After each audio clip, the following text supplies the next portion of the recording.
세상은 승자 독식, 패자 독박이라는 냉혹한 공식이 적용됩니다. 이와 함께 금수저라는 말이 상징하듯 대단한 부를 가진 부모 밑에서 태어나지 못한 것을 한탄하고 또 원망하는 분위기도 있습니다.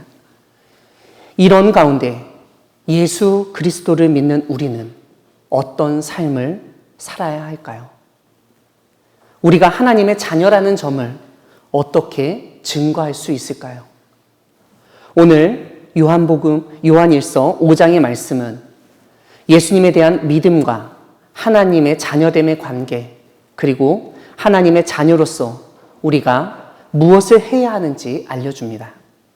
또한 하나님을 사랑하는 사람은 하나님의 자녀를 사랑하는 사람이고, 그런 삶을 통해서 결국 세상을 이기는 자가 된다고 선포합니다. 오늘 요한일서의 말씀을 조금 더 자세히 살펴보며 하나님의 뜻을 확인하고 은혜 나누기를 소망합니다. 오늘 본문을 이해하기 위해서 먼저 염두해야 될 사항이 있습니다. 다름 아니라 요한일서 저자는 앞에서 반복했던 내용을 오늘 본문 5장에서 다시 한번 반복하고 있다는 점입니다. 오늘 본문 하나님의 자녀는 하나님께로부터 난 자라고 부르고 있는데, 하나님을 그들을 낳으신 이라고 또한 표현하고 있는 것을 볼 수 있습니다. 하나님께로부터 난 자라는 표현은 이미 3장 9절에서 사용되었습니다. 그 9절에서는 하나님으로부터 난 자는 죄를 짓지 않는다고 알려줍니다. 성경에서 알려주는 죄는 이 세상의 범죄하고는 다릅니다. 성경의 죄는 1차적으로는 하나님과의 관계에서 잘못되는 모든 것을 의미합니다. 이런 점에서 하나님에 의해서 태어난 하나님의 자녀는 하나님의 뜻을 거스려 생활하지 않는다는 점을 알 수가 있습니다. 이와 함께 4장 7절에서는 사랑하는 자마다 하나님으로부터 태어났고 그래서 하나님을 알게 된다고 설명합니다. 오늘날 누구의 자녀라는 것을 증명하는 가장 쉬운 방법은 DNA 검사입니다. 하지만 성경은 우리가 하나님의 자녀임을 증명하는 가장 쉬운 방법이 사랑이라고 알려줍니다. 이런 점을 염두하면서 오늘 본문을 조금 더 자세히 살펴보도록 하겠습니다.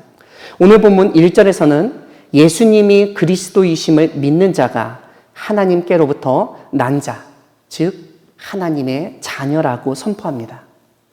일단 예수님이 그리스도이심을 믿는다는 이 1절의 말씀은 예수님이 하나님의 아들이심을 믿는다는 5절의 말씀과 연결할 수가 있습니다. 이런 점에서 오늘 요한일서 이 말씀은 예수님에 대한 신앙을 강조한다고 볼 수 있습니다. 이러한 예수님에 대한 신앙은 이미 요한복음 1장 12절에서 나타났는데, 영접하는 자, 곧 그 이름을 믿는 자에게는 하나님의 자녀가 되는 권세를 주셨다고 말씀했기 때문입니다. 이러한 요한복음의 가르침에 따라 요한일서 역시 예수님을 그리스도로 시인하고 고백하는 것을 계속 강조합니다. 요한일서 2장에서는 예수님을 그리스도로 믿으며 시인하는 자는 하나님 아버지의 자녀라고 또한 알려줍니다. 자녀라고 할 때 그 말은 아버지, 어머니가 있다는 말이고, 그 때문에 하나님 아버지로부터 났다는 언급은 하나님이 우리의 아버지가 된다는 말입니다. 이렇게 예수님을 믿는 믿음과 하나님의 자녀됨의 연관성을 언급한 후 오늘 본문 1절 뒷부분은 하나님을 사랑하는 자는 당연히 하나님의 자녀를 사랑한다는 사실을 일깨웁니다. 이건 역시 요한일서에서 여러 번 언급됐던 사실입니다. 4장 20절을 보면 하나님을 사랑하노라 하고 그 형제를 미워하면 이는 거짓말하는 자라고 선포합니다. 그러면서 눈에 보이는 형제 자매를 사랑하지 아니하는 자는 눈에 보이지 않는 하나님을 사랑할 수 없다고 설명합니다. 이런 점에서 하나님의 자녀가 해야 할 일은 형제 자매를 사랑하는 것임을 알 수 있습니다. 4장 21절은 이렇게 우리에게 명령하고 있습니다. 하나님을 사랑하는 자는 그의 형제를 사랑할지니라. 지금까지 말씀드린 것처럼 요한일서 저자는 무척 논리적인데 오늘 본문 1절은 그 논리를 세 가지로 요약 정리해서 보여줍니다. 첫째로 예수님이 그리스도이심을 믿는 자는 하나님의 자녀라는 겁니다. 두 번째로는 하나님의 자녀는 그를 낳으신 아버지를 사랑한다는 겁니다. 세 번째로 하나님 아버지를 사랑하는 자는 그 하나님이 낳으신 다른 형제 자매를 사랑한다고 알려주고 있습니다. 요한일서는 이처럼 믿음과 자녀됨, 형제의 사랑을 논리적으로 엮어 설명하고 있습니다. 오늘 본문 3절은 하나님을 사랑하는 것은 계명을 지키는 것이라고도 알려줍니다. 요한일서는 계명을 지키는 것과 관련된 말씀을 또한 이미 선포했었습니다. 2장 3절에서는 계명을 지키면 이로써 우리가 그를 아는 줄로 알 것이라 했고 3장 24절에서는 그의 계명을 지키는 자는 주 안에 거하고 주는 그의 안에 거하신다고 가르칩니다.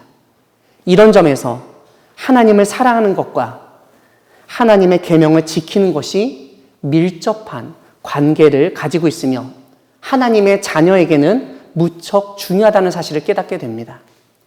이런 가운데 우리는 하나님을 사랑하는 하나님의 자녀가 지켜야 할 계명은 무엇인가 질문하게 됩니다.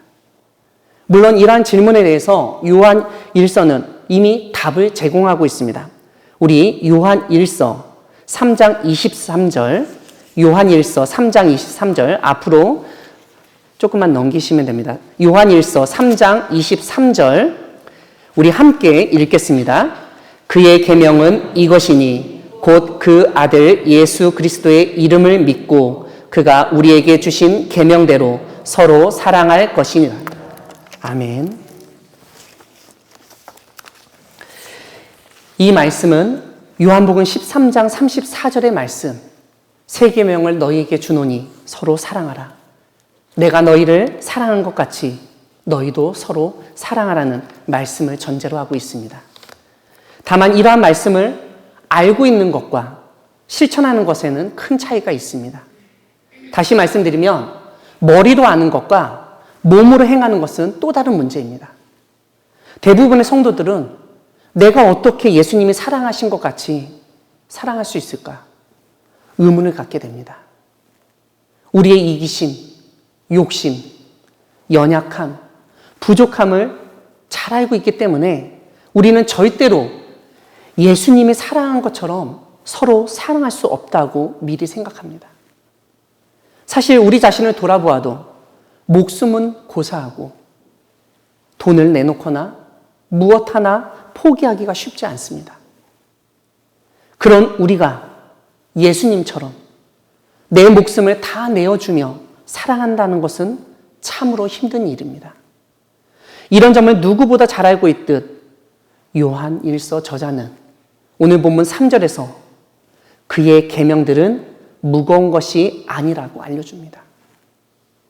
하나님을 사랑하라, 내 이웃을 내 몸과 같이 사랑하라는 구약의 계명뿐만 아니라 서로 사랑하라는 예수님의 계명이 어렵지 않다고 미리 겁먹지 말라고 설득합니다. 사랑의 삶을 살아보라고 우리를 초대합니다. 우리의 힘으로는 할 수 없지만 하나님의 사랑을 받는 우리는 그 하나님의 사랑을 힘입어 다시 한번 사랑할 수 있습니다. 오늘 본문 뒷부분에서는 그렇게 계명을 지키는 자는 하나님으로부터 난 자, 즉 하나님의 자녀가 되고 그런 하나님의 자녀는 당연히 세상을 이긴다고 알려줍니다. 그리고 그러한 세상을 이기는 것은 다름 아니라 우리의 믿음이라고 선포합니다.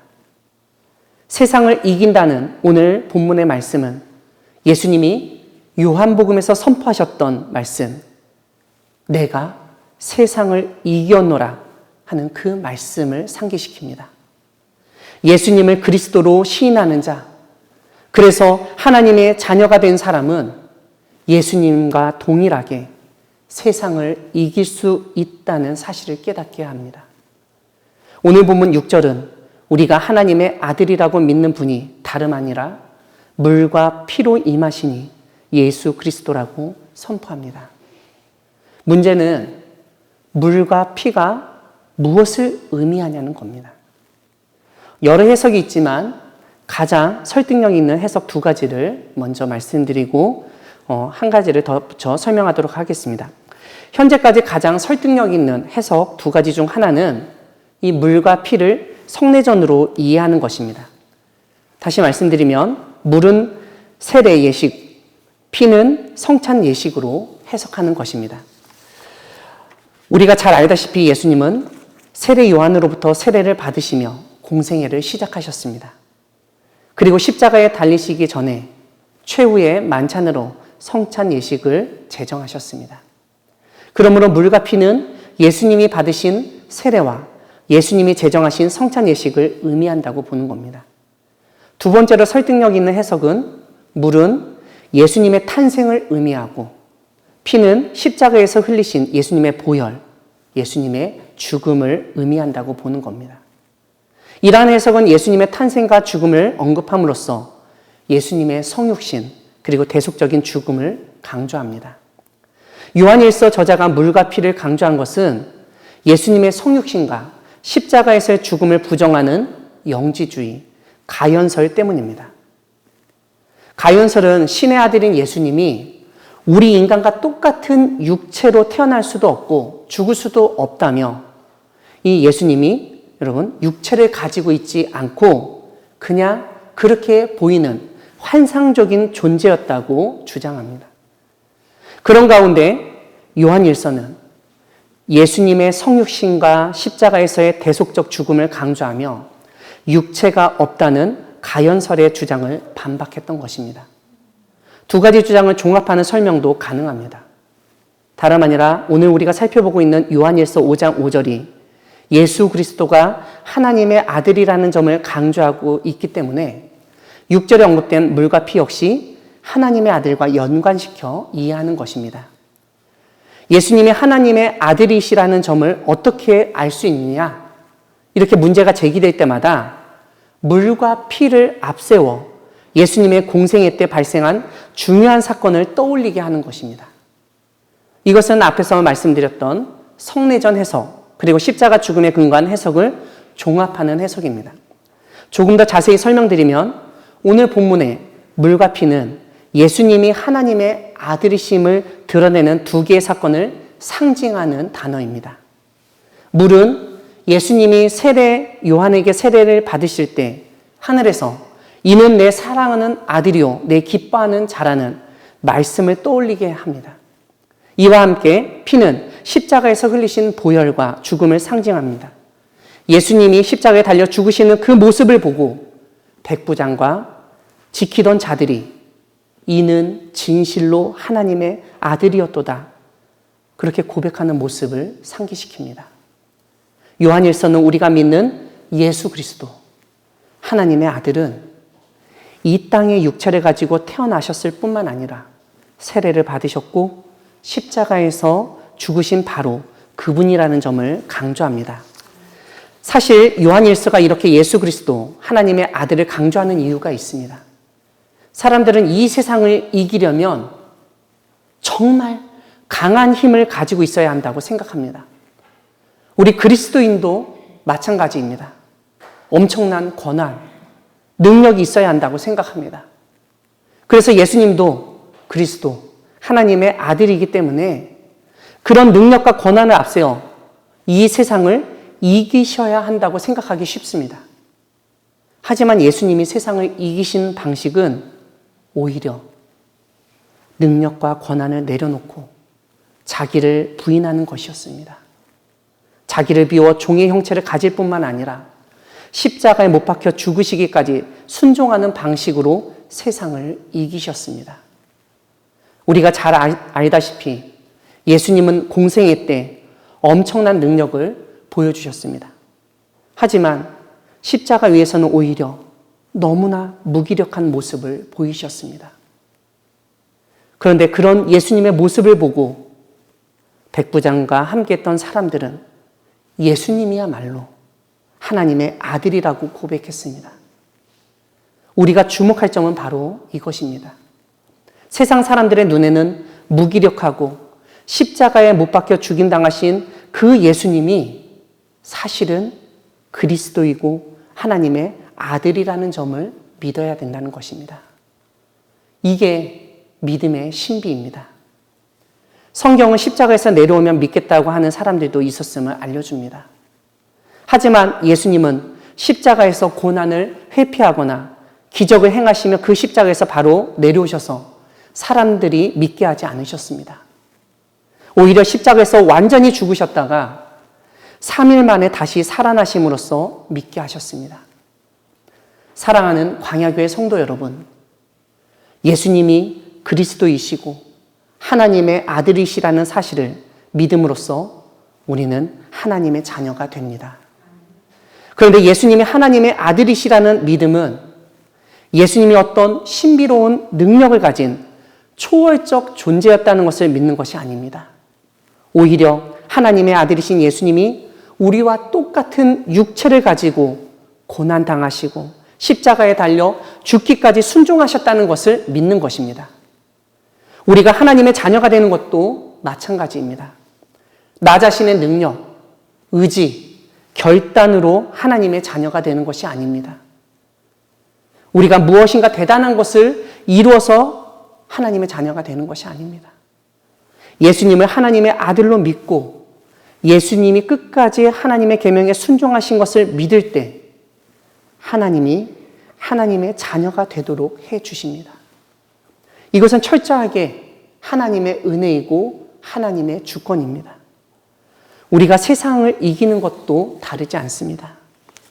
보다 강한 힘을 가지고 상대를 완벽하게 제압하는 폭력적인 방식으로서는 안 됩니다.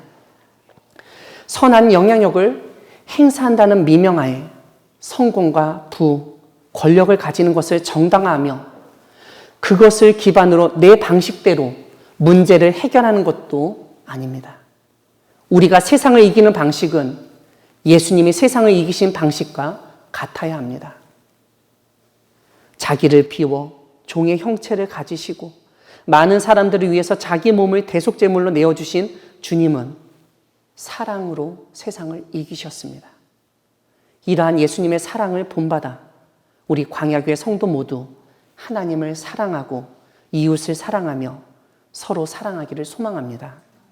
내 곁에 아주 가까이 있는 가족부터 사랑하기를 바랍니다. 이전보다 조금 더 날마다 새롭게 사랑하기 바랍니다. 이와 함께 우리 광야교회 지체들도 서로 사랑하기를 바랍니다. 그리고 그 사랑의 대상을 우리 주변의 이웃으로 조금씩 넓혀가기를 소망합니다. 이것이 우리가 세상을 이기는 비결입니다. 이러한 사랑은 오직 예수 그리스도를 하나님의 아들로 믿는 사람만이 할 수 있습니다. 하나님이 우리를 자녀 삼아 주시고 우리에게 한없는 사랑을 부어주시고 그 사랑을 행할 지혜와 능력을 주시기 때문입니다. 오늘 요한 1서에서 알려주듯 예수 그리스도가 하나님의 아들이심을 믿고 고백하며 우리에게 주어진 계명, 하나님을 사랑하고 이웃을 사랑하며 서로 사랑하는 계명에 순종함으로써 세상을 이기는 광야교회 성도 여러분 되기를 주님의 이름으로 축원합니다. 아멘.